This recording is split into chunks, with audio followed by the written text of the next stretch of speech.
Nangain nga niho ako ng durian na walang amoy at walang lasa. Tara, G! Wala talaga siyang lasa. Like, wala. Habang naglalakad nga niho ako dyan, galing sa school, pauwi ng bahay, ay meron nga akong nadaanang nagtitinda ng durian. Kaya nga aking tinanong kung meron na nga silang hinog sapagkat nung nakaraang punta ko nga din ay mga hilaw pa daw at hindi pa pwedeng kainin. Kaya this time mag-aas ulit tayo kung meron ng hinog. At ang ganda ng ating timing kasi daw mga hinog na lahat ay mga durian nila. Kaya nga kahit merong pagdadalawang isip, kahit wala naman akong isip, uy, ang mahal kasi guys ng kilo ng durian. Kaya naman pikit mata ko na lang ang aring binili. Ito kasi talaga yung hinahanap ko nung umuwi ako ng Mindoro sapagkat yung unang beses ngang nagustuhan ko yung lasa ng durian galing nga sa Mindoro yung bunga. Kaya nga binili ko na nga ari at baka nga makachempo tayo ng matamis. Di wow! Lo. At dahil nga hindi naman ako marunong magbukas ng durian ay pinabuksan ko na nga ari doon sa nagtitinda kagaya na rin nasa video at para nga pagdating ko din sa bahay ay aking hihimay na laang at kakainin. At habang binubuksan ko nga aring durian, ako nga ay nagtataka dahil pag sa talas ng aking pang-amoy din sa duriyang ari ay wala akong maamoy. Akala ko nga niho, pag binili ko aring ganire ay mabilis na laang siyang baltan ay aroy ang pagkatigas pa pala nire. Tapos yung spike niya guys kahit pinukpok na ni ate ng pinukpok ay ang tatalas pa rin. Kaya naman akin na nga agad nilantakan kasi nga wala akong maamoy. Kako nga baka pag aking nilasahan at aking matikman ay magkaroon ng aroma. Kaso nga laang kahit anong kain ko ay wala talaga siyang amoy. Bakit kaya guys? Paki-comment nga dyan sa comment section. Baka ako'y namali ng bili o baka ari hilaw pa. Kaso nga niho, kung aring hilaw pa, bakit ang lambot naman na nung laman kahit wala siyang amoy at wala siyang lasa? Bakit kaya ganon?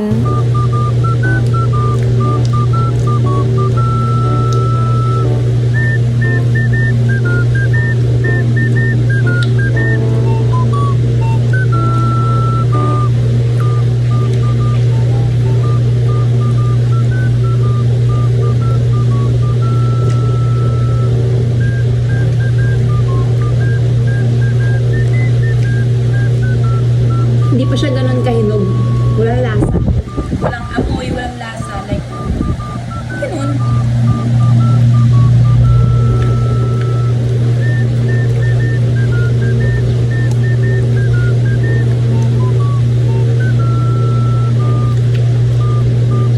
Hindi ko magets. Hindi ko siya magets guys kasi ang pagkakaalam ko sa durian, sobrang tapang ng amoy niya. Like, wala siyang amoy. As in, amoy. Wala. As in, wala akong maamoy kahit kinakain ko siya. And wala din siyang lasa. As in, hindi ko alam ba't gano'n. Ano ba to? Hilaw ba to? Or hilaw pa siya? Or hindi ko magets. Bakit gano'n? Wala talaga siyang lasa. Like,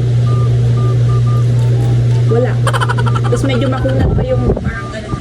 Normal ba yun? Makunat yung belt. Hindi ko alam eh. Walang lasa. Parang kumakain ng wala talagang lasa.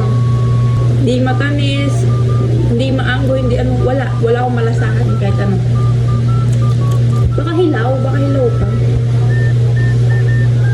Siguro hilaw pa to, no? Hindi ko alam.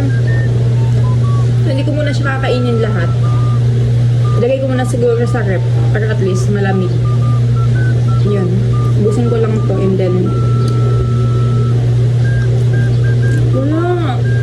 lasa. Tapos hindi pa siya ganun kalambot. Medyo makunat pa siya. Like, so baka nga hilaw pa. Pero at least, hindi mapait. Yung huling durian ko, which is 2 years ago, sobrang pait. Binili ko din dito sa Manila. Actually, kwento ko lang guys, nung una ko makatikim ng durian, 2 years ago, una ko makatikim ng durian, high school pa ako noon. Hindi ko gusto. As in, kahit lagyan ko ng sobrang daming gatas, hindi ko siya gusto. Ang sama ng amoy, ang sama ng lasa. And then, way back 2024, yung tita ko, pinatikim ako ng durian. Nung una, hindi ko siya nagustuhan. And then, may lasa siya. May lasa siya sa huli. Na masarap, matamis, and yung aroma lang talaga niya yung hindi. Actually, hindi man ako nababagoan sa durian. Actually, siya mabaho eh. Parang super tapang lang nung pagka-aroma niya. And then, ayun, nung umuwi ulit ako ng Manila, bumili ako ng durian dito sa palengke. Super pait, hindi, alam, hinog siya, maamoy, pero super pait niya talaga. Pero ito ngayon, hilaw pa yata. Walang lasa talaga, as in, super, tas super kunat pa niya. Oh, ayan, ang kunat pa ng, ano niya, laman. So, ayun, lagay ko muna to sa rep. Ayan. Wait tayo ng mga, siguro bukas or sa isang araw. Try natin. So, eto na lang guys yung ating nakuha kasi yung dalawang ganito, as in, I mean, isa, pero dalawa yung, basta yun. Nakain ko na. Dahil wala pa nga siyang lasa kasi feeling ko hilaw pa siya. Eh, ayan. Ilagay muna natin siya sa rep. Wala talaga akong maamoy. As in, wala siyang amoy, walang lasa. Kaya, wait tayo na siguro ng 1 to 2 days and then mukbangin ulit natin to. Day 2 guys, try natin kung pwede na siyang kainin. So, tingnan natin kung matamis na siya or same pa din ang lasa. May magreklamo dito pag binuksan ko to. Okay. Baho? Umaamoy na siya. Baho? Ako mo na. Umaamoy na siya, may amoy na. Bandak. So, taste natin kung nagkalasa na din siya.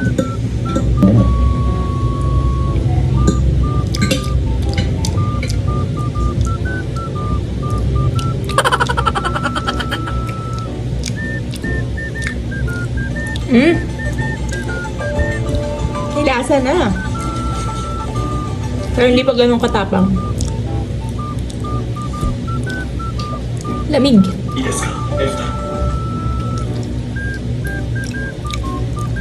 Konti pa. Hindi ka pala ako ganun kasanay kumain ng durian. May naduduwal pa ako. Masarap naman. Hindi pala ako ganun kasanay. Parang medyo nakakaduwal pa siya. Pinipilit ko pa siyang ludok.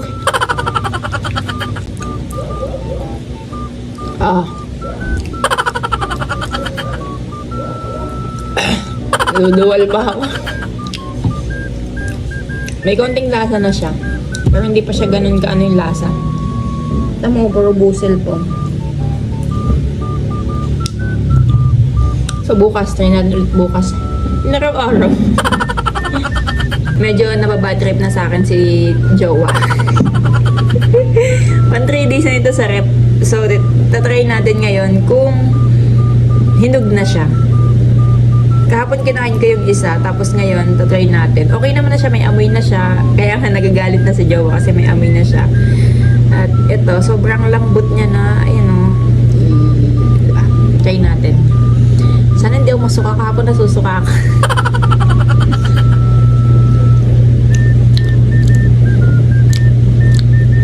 Wala talaga siyang lasa. Hindi ko alam kung anong klaseng durian to. May amoy siya pero hindi ganun katapang.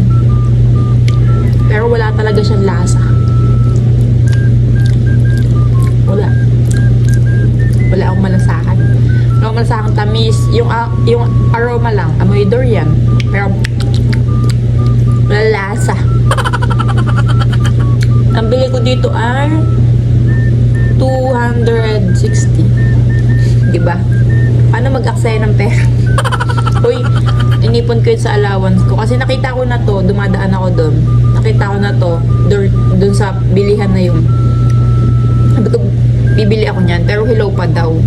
So yun, nung nag-ipon ako ng allowance ko, diba? Makabili akong durian, wala nga lang lasa. So, ayun. Thank you pa din kasi may durian, kahit walang lasa. Salamat!